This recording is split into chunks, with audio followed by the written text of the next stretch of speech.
আসসালামু আলাইকুম, কেমন আছেন আপনারা সবাই? আশা করি সবাই ভালো আছেন।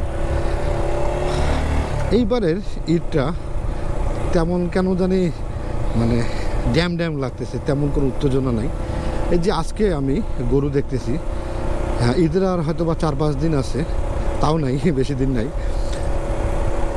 বুঝতেছি না যে ঈদের একটা আমেজ থাকে, গরু কেনার একটা আমেজ থাকে, ওই আমেজটা একবারে নেই।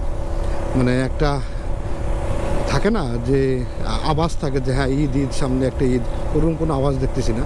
শুধু আজকেই আমি কিছু গরু দেখতেছি, মানে কালকে পর্যন্ত ওরকম কোনো আমি ঈদের আমেজ দেখি না। ইভেন আজকেও দেখতেছি না, কয়েকটা গরু ছাড়া।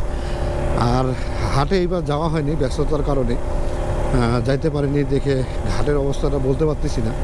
তবে এইবার ঈদের আমেজটা না আগের মতন নাই, সব কিছু জানি কেন জানি আগের মতন নাই। আর সব কিছু আস্তে আস্তে থেমে যাচ্ছে, সব কিছু আস্তে আস্তে দূরে দূরে সরে যাচ্ছে।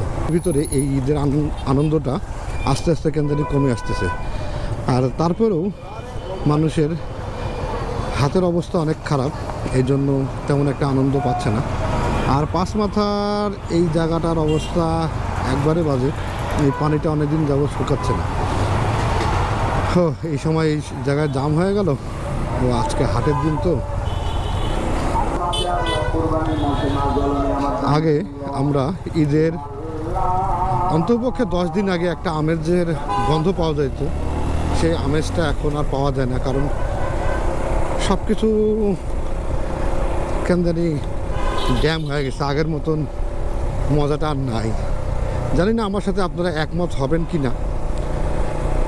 আগে গ্রামের বাড়িতে যখন আগে গ্রামের বাড়িতে সবাই ঈদ করতে যাইতো, একটা আমেজ থাকতো, ওই আমেজটা এখন নাই।